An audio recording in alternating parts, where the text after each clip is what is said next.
എന്നും ഇങ്ങനെ മോള് തന്നെ വിളമ്പിക്കൊണ്ടിരിക്കണം എന്നുണ്ടോ? ഒപ്പം ഇരുന്ന് കഴിച്ചൂടെ കുട്ടിക്ക്? ഇന്ന് അടുക്കളയിലെ എല്ലാ കാര്യങ്ങളും മോള് തന്നെയാ നോക്കിയത്. എല്ലാവരും നല്ല സന്തോഷത്തിലായതുകൊണ്ട് എല്ലാം ഒറ്റയ്ക്ക് ചെയ്തോളാമെന്നും പറഞ്ഞു. അതാ ഇപ്പൊ ഉത്സാഹിച്ച് വിളമ്പുന്ന. അമ്മേ, തൽക്കാലം സംഭവിച്ച കാര്യങ്ങളൊക്കെ നമുക്ക് അങ്ങ് മറന്നു കളയാം അല്ലേ? പിന്നല്ലാതെ ഇതൊക്കെ ഓർത്തിരിക്കാൻ ആർക്കാടാ നേരം? കുറെ നാളുകൾക്ക് ശേഷമാ എല്ലാവരും ഒന്നിച്ചിരുന്ന് ഭക്ഷണം കഴിക്കുന്നത്. അതെ അതെ, ഏട്ടന്റെ വരവും അമ്മയെ പോലീസുകാരെ വിട്ട സന്തോഷവും എല്ലാം കൂടിയാവുമ്പോ മനസ്സിന് വല്ലാത്തൊരു സന്തോഷം. ഇങ്ങനെ തന്നെ എന്നും കഴിയാൻ പറ്റിയിരുന്നെങ്കിൽ എത്ര നന്നായിരുന്നു അല്ലേ അമ്മ? ഇവിടെയുള്ള ഭൂരിഭാഗം പേർക്ക് ഇങ്ങനെയൊക്കെ തന്നെ ജീവിക്കണമെന്നാ ആഗ്രഹം. പക്ഷെ അതിന്റെ ആവശ്യമില്ലാതെ തീരുമാനിച്ച ചിലരും നമ്മുടെ കൂട്ടത്തിലുണ്ട്. പ്രിയങ്കി സുകുമാരി ഇവിടുന്ന് പോയി. ഇനി ഈ കുടുംബത്തിൽ ആവശ്യമില്ലാത്ത വേലത്തരങ്ങള് ആരെങ്കിലും കാണിച്ച പത്മിനി, എന്നോടോ പരമേശ്വരനോടോ അനുവാദം ചോദിക്കാനൊന്നും നിക്കണ്ട. തെറ്റ് കാണുന്ന കാഴ്ചയെ തന്നെ അവരെ ഈ വീട്ടിൽ നിന്ന് പുറത്താക്കണം.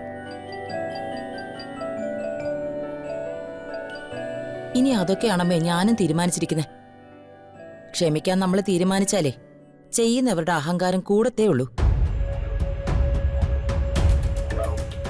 വരുണും സൂര്യയും കൂടി ഉണ്ടായിരുന്നെങ്കിൽ ഒരു രസമായിരുന്നു.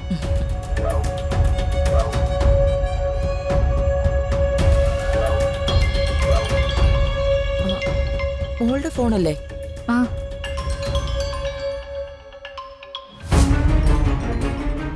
ഹലോ. എടോ, താൻ എന്തെടുക്കുക? ഞാൻ ദേ വീട്ടിലുണ്ട്. എല്ലാരും ഭക്ഷണം കഴിച്ചോണ്ടിരിക്കാം. എന്തേ? താനേ ഒരു കാര്യം ചെയ്യ്, പെട്ടെന്നൊന്ന് റെഡിയായിട്ട് ഓഫീസിലേക്ക് വാ. ഒരു അത്യാവശ്യ കാര്യമുണ്ട്. അയ്യോ, കുഴപ്പം പിടിച്ച എന്തെങ്കിലും കാര്യമാണോ?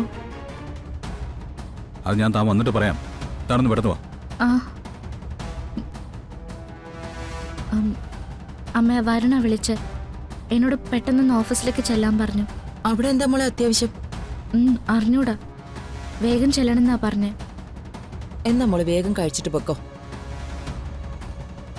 ഇല്ല അമ്മേ, എന്താണെന്ന് നോക്കിയിട്ട് ഞാൻ തിരിച്ചു വന്നിട്ട് കഴിച്ചോളാം. അവള് പോട്ടെ. അത്യാവശ്യമാണെങ്കിൽ അവര് രണ്ടുപേരും കൂടി പുറത്തു നിന്ന് കഴിച്ചോളൂ. മോള് പോയിട്ട് വാ. പോയിട്ട് വരാമേ.